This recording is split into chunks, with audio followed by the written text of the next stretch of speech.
2024년 6월 12일 오후 화성경찰서의 공기는 갑자기 소란스러워졌다. 믿기 어려울 정도로 황당한 내용의 사건을 신고하기 위해 한 노부부가 찾아왔기 때문이다. 그들은 이석진 씨와 그의 아내 박순자 씨였다. 두 사람의 얼굴에는 공포와 분노, 그리고 채 가시지 않은 충격이 깊게 새겨져 있었다. 처음 신고를 접수한 사람은 젊은 당직 경찰관이었다. 그는 이것이 일반적인 토지 분쟁이나 가족 간의 다툼일 것이라고 생각했다. 하지만 이석진 씨가 분노로 떨리는 목소리로 첫 마디를 내뱉었을 때 젊은 경찰관은 자리에서 벌떡 일어설 수밖에 없었다. 네, 내 사위를 고발하러 왔소. 김진우 그놈을 말이오. 이석진 씨는 책상을 세게 내리치며 말했다. 그놈은 악마요. 내 딸을 산채로 묻으려고 했단 말이오.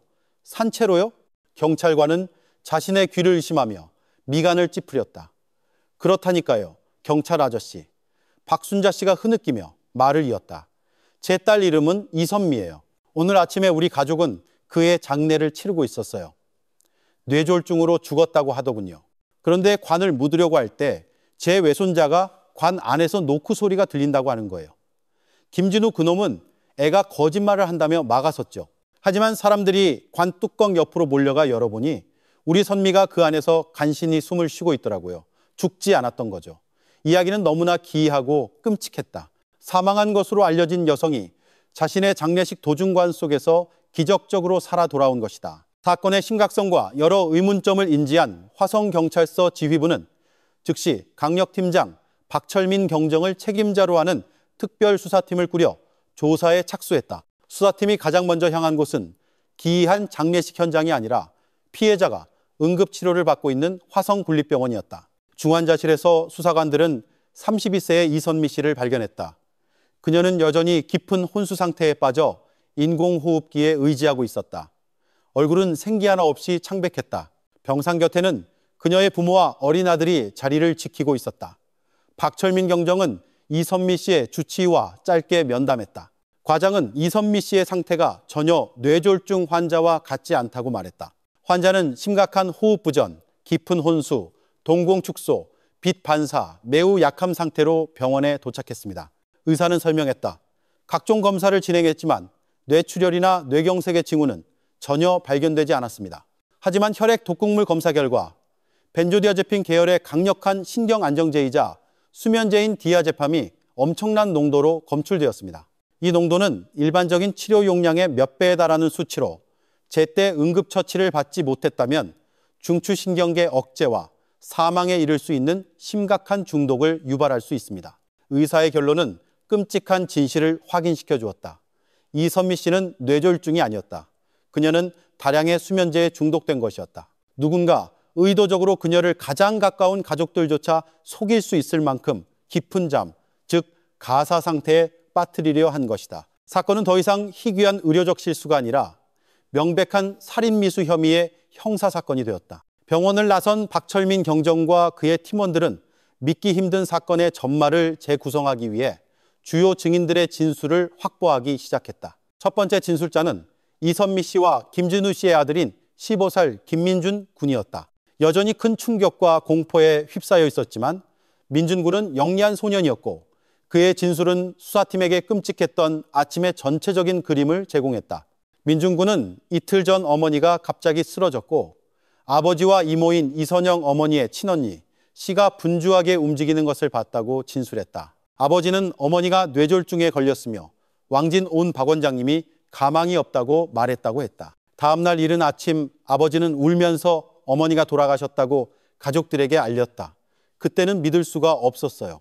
민준 군은 흐느끼며 말했다. 엄마는 건강하셨거든요. 하지만 아빠랑 이모가 너무 슬퍼하고 친척들과 동네 어른들도 장례를 준비하러 많이 오셔서 저도 그냥 따라 울기만 했어요. 장례식은 매우 서둘러 치러졌다. 민준 군은 아버지 김진우와 이모 이선영이 모든 것을 주관했다고 말했다. 두 사람은 이선미 씨의 죽음 앞에서 극심한 고통을 표현했다. 비극은 오늘 아침 발인 시간에 절정에 달했다. 장례인부 아저씨들이 엄마의 관을 운구차에 실으려고 할 때였어요. 민준 군의 목소리가 떨렸다. 저는 바로 그 옆에 서 있었어요. 갑자기 안에서 이상한 소리가 들렸어요. 아주 작은 똑똑하는 소리였죠. 처음에는 제가 잘못 들은 줄 알았어요. 민준 군은 계속해서 말했다. 그는 아버지에게 그 소리에 대해 말했지만 아버지 김진우는 무시했다. 아빠는 제가 너무 슬퍼서 귀가 울리는 거라고 했어요. 아니면 관의 나무가 수축하는 소리일 거라고요. 아빠는 좋은 시간에 맞춰야 한다며 사람들을 재촉했어요. 하지만 장례인부들이 관을 들어 올렸을 때 민중군은 그 소리를 다시 들었다. 이번에는 더 선명했다. 소녀는 무언가 잘못되었다는 것을 직감했다. 순간적으로 그는 관으로 달려가 꼭 껴안고 울부짖으며 아무도 그것을 옮기지 못하게 했다. 엄마는 안 죽었어요. 엄마는 살아있다고요. 엄마가 문을 두드리고 있단 말이에요. 이 일로 전례 없는 혼란이 벌어졌다. 김진우와 이선영은 서둘러 달려와 민준군을 떼어내려 했다. 두 사람 모두 아이가 너무 큰 충격을 받아 공황 상태에 빠졌다고 말했다. 하지만 민준군의 필사적인 행동과 비통한 울음소리는 그곳에 있던 친척들과 이웃들을 멈추게 했다. 민준군의 외할아버지인 이석진 씨가 관뚜껑을 열어 확인해야 한다고 요구했다. 그때 아빠와 이모가 엄청나게 반대했어요. 민준군이 말했다. 아빠는 고인에게 큰 불경을 저지르는 짓이라고 했고 이모는 엄마를 더 고통스럽게 하지 말라며 울었어요. 하지만 외할아버지는 듣지 않으셨어요. 할아버지는 외삼촌 몇 명과 함께 쇠지렛대로 관뚜껑을 열었어요. 그리고 관뚜껑이 열렸을 때 그곳에 있던 모든 사람들은 숨을 멎게 하는 광경을 목격했다. 죽었다고 생각했던 이선미 씨가 그곳에 누워 있었다. 눈은 감겨 있었지만 가슴이 희미하게 오르내리고 있었다. 그녀의 손은 움츠러들어 있었고 손가락 끝에는 어둠 속에서 필사적으로 관을 긁고 두드리려 한 노력의 흔적인 가벼운 찰과상이 나 있었다. 민중군의 진술은 외조부모와 그 자리에 있던 이웃들에 의해 완벽하게 확인되었다. 그들 또한 김진우와 이선영의 매우 이상한 태도에 대해 증언했다. 두 사람은 비정상적일 정도로 관뚜껑을 여는 것을 막으려 했다. 수집된 정보를 통해 두 범인의 윤곽이 거의 명확하게 드러났다. 바로 남편인 김진우와 피해자의 친언니인 이선영이었다. 하지만 어떤 동기가 그들로 하여금 이토록 잔인하고 대담한 범행을 저지르게 만들었을까? 부적절한 관계 혹은 재산을 노린 음모. 박철민 경정은 진술조사실을 나오며 얼굴을 굳혔다. 그는 이것이 치밀하게 계획된 살인 음모라고 믿을 만한 충분한 근거를 확보했다. 두 범인은 가족의 신뢰와 주변 사람들의 무지를 이용해 자신들의 범죄를 실행했다. 만약 15세 소년의 예민함과 용기가 없었다면 이선미 씨는 정말로 흙 속에서 산 채로 묻혔을 것이다. 즉시 김진우와 이선영을 서로 분리하여 경찰서로 연행해 조사하도록, 동시에 두 대상자의 휴대전화를 모두 압수하여 데이터 분석을 진행하라. 박경정은 명령했다. 사건의 답은 바로 그 안에 있을 것이라고 믿는다. 수사는 이제 막 시작되었지만 피해자의 기적적인 생환으로 수사팀은 가장 중요한 증인을 확보한 셈이었다. 가족의 탈을 쓴 두 악마의 진짜 얼굴이 벗겨지는 것은 시간 문제일 뿐이었다. 경찰서에서는 두 개의 분리된 조사실에서 동시에 신문이 진행되었다. 박철민 경정은 직접 김진우를 상대했고 다른 수사팀이 이선영의 진술을 받았다. 두 용의자는 분리되어 있었음에도 불구하고 마치 미리 연습이라도 한 듯 놀라울 정도로 동일한 진술을 내놓았다. 김진우는 비통에 잠긴 남편 역할을 하며 자신의 무죄를 한결같이 주장했다. 그는 사건이 발생한 날 밤 아내 이선미 씨가 피곤하고 머리가 아프다며 감기약 2알을 먹고 일찍 잠자리에 들었다고 말했다. 한밤중에 깨어보니 아내는 온몸이 차갑게 식어 숨을 쉬지 않고 있었다. 너무나 당황한 그는 가족이 잘 아는 개인 병원 의사를 집으로 불렀다.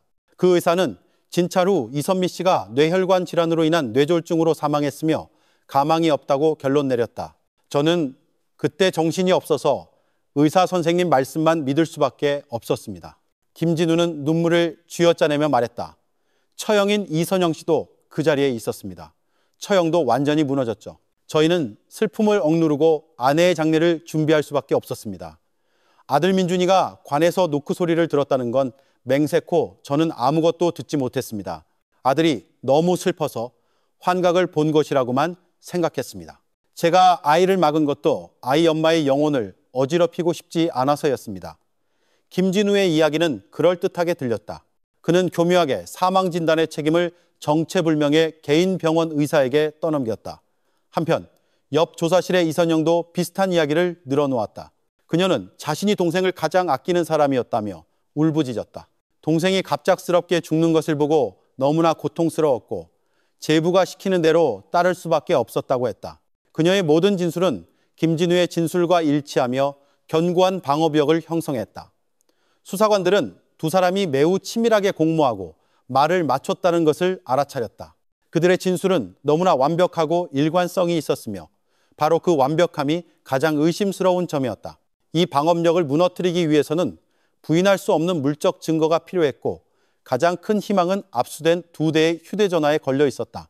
신문이 교착 상태에 빠진 동안 도기용 사이버수사대의 사무실에서는 최고의 전문가들이 시간과 싸우고 있었다. 그들은 두 휴대전화의 모든 데이터를 백업하고 복구하는 작업을 진행했다. 그리고 예상대로 사건의 핵심은 바로 그 안에 있었다. 김진우와 이선영은 매우 신중했다.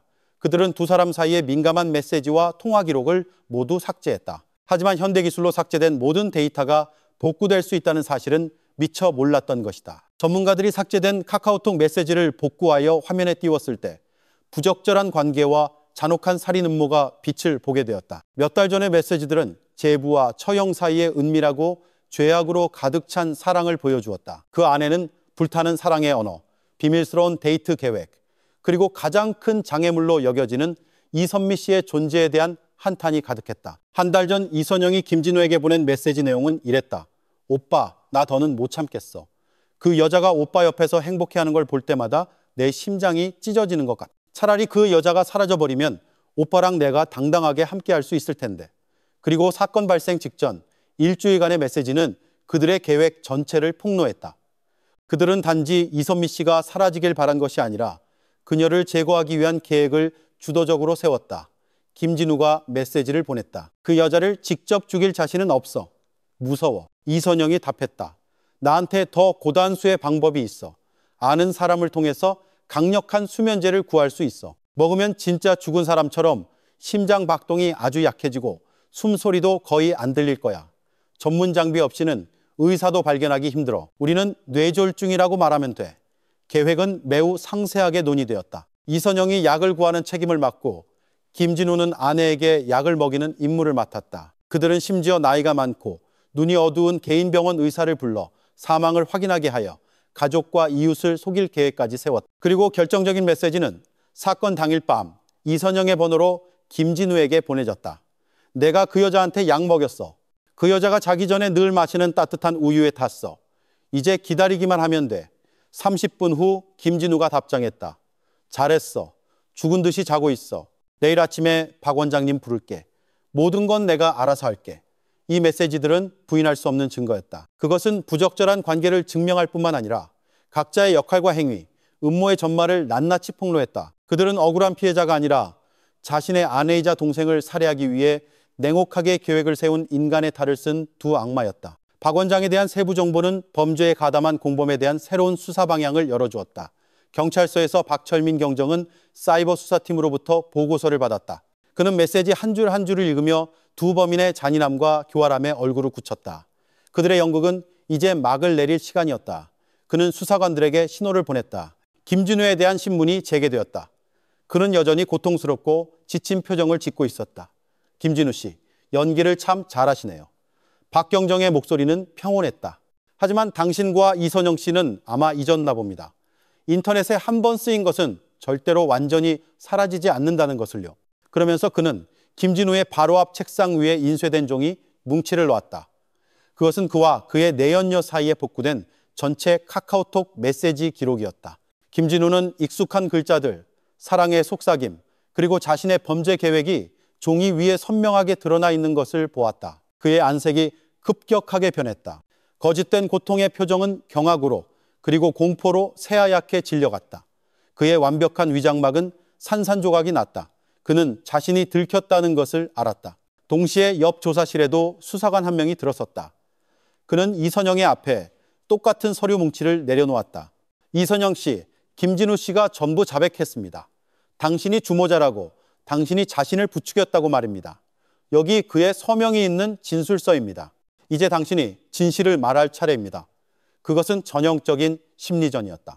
이선영은 자신이 영원히 삭제되었다고 믿었던 메시지들을 보고 내연남이 자신을 배신했다는 소식을 듣자 완전히 무너져 내렸다. 두 범인 사이의 범죄적 유대는 끊어졌다. 배신당하고 혼자 죄를 뒤집었을 것이라는 공포는 그녀가 더 이상 평정심을 유지할 수 없게 만들었다. 두 살인자의 연극은 끝났다.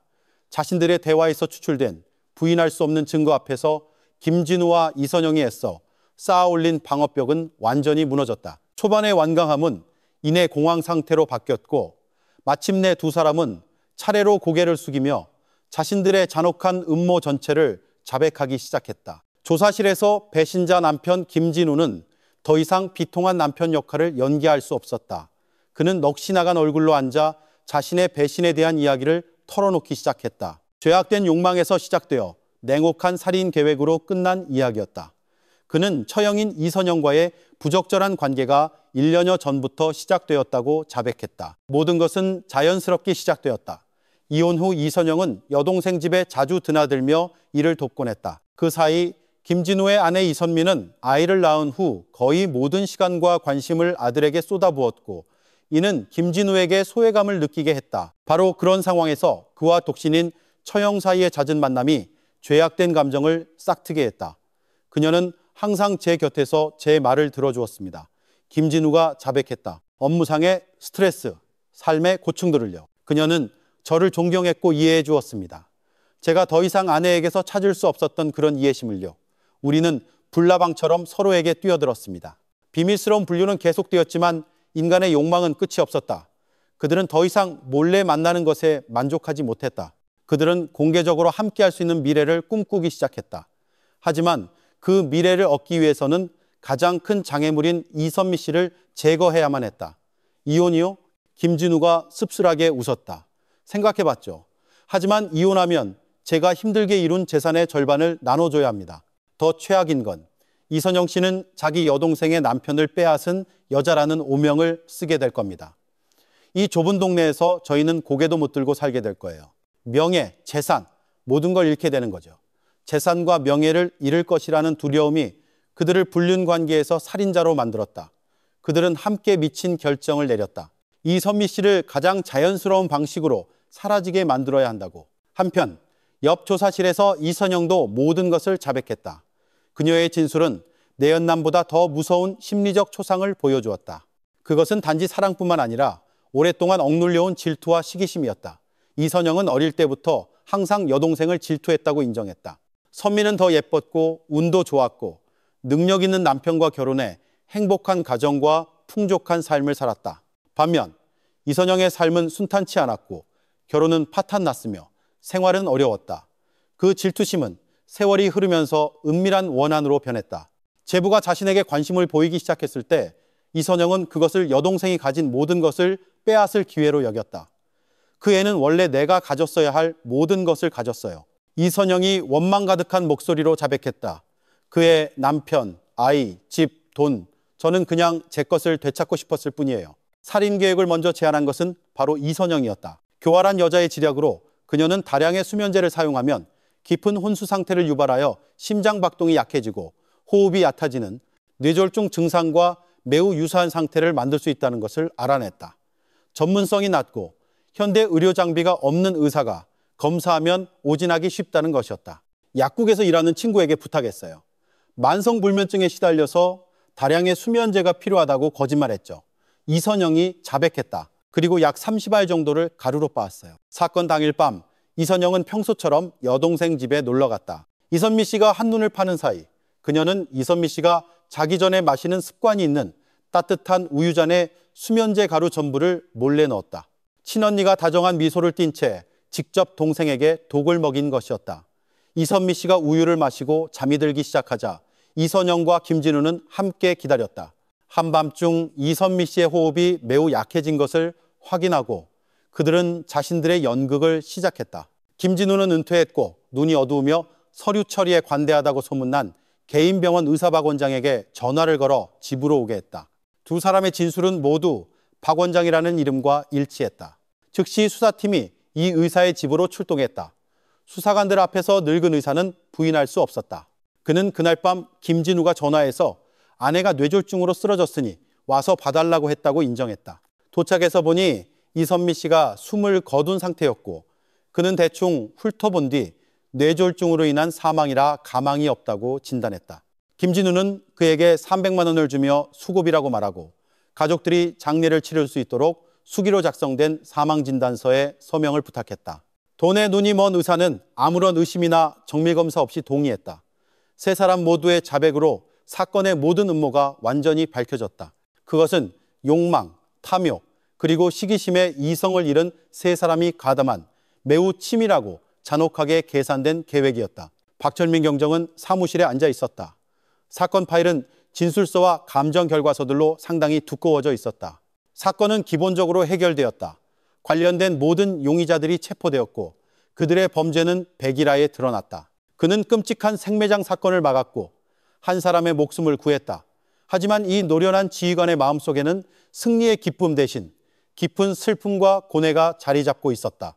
그는 병원에서 여전히 혼수 상태에 있는 아내 이선미 씨를 생각했다.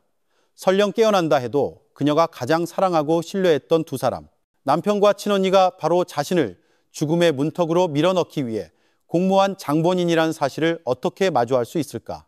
그는 어머니를 구한 15세의 영웅, 그 아들을 생각했다. 하지만 이제 그 아이는 산산조각 난 가정, 냉혈한 살인자인 아버지와 이모를 둔 채 어떻게 성장해야 할까? 그리고 그는 범죄 그 자체에 대해 생각했다. 그것은 단지 범인들의 행위가 아니라 인간 영혼의 가장 어두운 구석을 드러내는 것이었다. 사건은 해결되었지만 그것이 남긴 상처는 영원히 아플 것이다. 정의는 실현되겠지만 한 가족의 비극은 결코 해소될 수 없을 것이다. 김진우, 이선영, 그리고 늙은 의사 세 사람 모두의 자백으로 화성군에서 벌어진 생매장 음모 사건은 기본적으로 종결되었다. 부적절한 관계와 탐욕, 시기심에서 비롯된 잔혹한 범죄의 시나리오 전체가 적나라하게 드러났다. 수사팀은 사건 기록을 마무리하고 피의자들을 기소하기 위해 검찰청으로 사건을 송치했다. 정의의 심판이 기다리고 있었다. 하지만 수사관들, 특히 박철민 경정에게는 여전히 큰 의문이 남아 있었다. 피해자 이선미 씨의 운명은 과연 어떻게 될 것인가? 도립병원에서 거의 일주일 동안 의료진의 헌신적인 치료와 해독, 특별 간호를 받은 끝에 이선미 씨는 마침내 회복의 첫 신호를 보였다. 깊은 혼수 상태에서 점차 몽롱한 상태로 접어들었고 주변에서 일어나는 일들을 감지할 수 있게 되었다. 그리고 어느 날 아침 그녀는 스스로 눈을 떴다. 그녀가 처음 본 것은 눈물로 젖은 어머니의 얼굴과 걱정으로 수척해진 아들 김민준의 모습이었다. 그녀의 기억은 여전히 희미했다. 그녀는 언니가 가져다준 우유 한 잔을 마셨고 그 후 극심한 졸음을 느끼며 어둠 속으로 빠져들었던 것만 기억했다. 그녀는 자신이 잠든 동안 생사의 여정을 거쳤고 하마터면 흙 속에서 영원히 묻힐 뻔했다는 사실을 전혀 알지 못했다. 가장 어려운 임무는 이제 그녀의 부모와 수사관들의 몫이었다. 어떻게 그녀에게 진실을 말해야 할까? 그녀가 세상에서 가장 사랑하고 신뢰했던 두 사람, 남편과 친언니가 바로 그녀를 죽음으로 몰아넣기 위해 공모한 장본인이라는 그 진실을 심리 전문가와 상의한 후 한 여성 수사관이 이선미 씨의 부모와 함께 그녀에게 차근차근 진실을 말하기로 결정했다. 그들은 그녀가 관 속에서 어떻게 발견되었는지, 그리고 아들 민준이가 얼마나 용감하게 엄마를 구했는지부터 이야기했다. 여기까지 듣고 이선미 씨는 눈물을 터뜨리며 쇠약한 팔로 아들을 끌어안았다. 그리고 그들이 그녀가 혼수 상태에 빠진 원인이 다량의 수면제 중독 때문이며 범인이 바로 그녀의 남편과 언니라고 말했을 때 이선미 씨는 완전히 얼어붙었다. 그녀는 믿지 않았다. 절대로 믿지 않았다. 그녀는 무언가 착오가 있을 것이라고 생각하며 사랑하는 사람들을 변호할 이유를 찾으려 애썼다. 수사관들이 부인할 수 없는 증거, 복구된 카카오톡 메시지들을 보여주었을 때에야 비로소 이선미 씨는 완전히 무너졌다. 진실은 이미 상처로 가득한 그녀의 심장에 비수처럼 꽂혔다. 독약으로 인한 육체적 고통은 배신이 주는 정신적 고통에 비할 바가 아니었다. 그녀는 울었다. 더 이상 눈물이 나오지 않을 때까지 울다가 무서울 정도로 깊은 침묵에 빠졌다. 그 후 며칠은 매우 힘든 시간이었다. 이선미 씨는 육체적, 정신적 치료를 모두 받아야 했다. 하지만 인생의 가장 어두운 순간에 그녀는 놀라운 힘의 원천을 발견했다. 그 힘은 아들 김민준에게서 나왔다. 자신을 구하기 위해 온 세상과 맞서는 것을 주저하지 않았던 아들을 보며 그녀는 살아야만 한다는 것을 알았다. 아들을 키우고 인생을 다시 시작하고 법정에서 자신을 해친 자들과 맞서기 위해 살아야 했다. 이후 열린 재판은 전 국민의 특별한 관심을 끌었다. 김진우, 이선영, 그리고 공범인 늙은 의사는 법의 심판대 앞에 섰다. 법정에는 건강이 아직 온전치 않음에도 불구하고 이선미 씨가 직접 출석하여 증언했다. 그녀는 울거나 저주하지 않았다. 단지 담담하게 모든 진실을 이야기하며 법이 범죄자들에게 합당한 처벌을 내려줄 것을 요구했다. 부인할 수 없는 증거와 피해자의 증언 앞에서 세 피고인은 모두 고개를 숙이고 죄를 인정했다. 재판부는 이 사건이 특히 중대한 성격을 띈다고 판단했다. 피고인들의 행위는 지극히 잔인하고 인간성을 상실했으며 모든 도덕적 가치와 인륜에 반하는 것이었다. 법원은 주범인 김진우와 이선영에게 살인 미수죄로 최고형인 무기징역을 선고했다. 범죄 은닉과 심각한 직업윤리 위반 혐의를 받은 늙은 의사 역시 징역 3년이라는 합당한 판결을 받았다. 정의는 실현되었지만 재판 후에는 긴 치유의 여정이 남았다. 이선미 씨는 아들과 함께 끔찍한 기억으로 가득 찬 옛집을 떠나 친정 부모님과 함께 살기로 했다. 이전에 남편과 함께 일궜던 집과 재산은 이제 그녀에게 아무런 의미가 없었다. 그녀가 가진 가장 소중한 것은 다시 태어난 생명과 효심 깊은 아들이었다. 이 사건을 통해 우리는 인간 영혼의 가장 어두운 구석을 엿볼 수 있었다. 그곳에서는 시기심, 탐욕, 그리고 욕망이 가장 사랑하는 사람들을 악마로 변모시킬 수 있다. 범죄는 증오에서만 비롯되는 것이 아니라 때로는 거짓된 사랑과 관심으로 위장되어 배신을 더욱 쓰라리게 만든다. 또한 돈이 히포크라테스 선서를 흐리게 하고 악의 손을 빌려주었을 때 한 의료인의 직업윤리가 얼마나 타락할 수 있는지를 보여주었다. 하지만 범죄의 어두운 그림 속에서 이 사건은 모성애와 용기에 대한 매우 강렬한 빛을 발산했다. 그것은 15세 소년의 결단력 있는 행동이었다. 그는 오직 엄마는 살아있다는 단 하나의 믿음만으로 자신의 미숙함 전부를 동원해 어른들의 거짓과 맞섰다. 절망 속에서 들려온 어머니의 희미한 노크 소리와 정의를 부르짖는 아들의 외침이 함께 기적을 만들어내어 가장 잔혹한 음모마저 이겨냈다. 이는 범죄가 아무리 치밀하고 냉혹하더라도 세상에서 가장 신성하고 강렬한 유대인 모자 관계의 끈을 결코 끊을 수 없다는 것을 증명했다.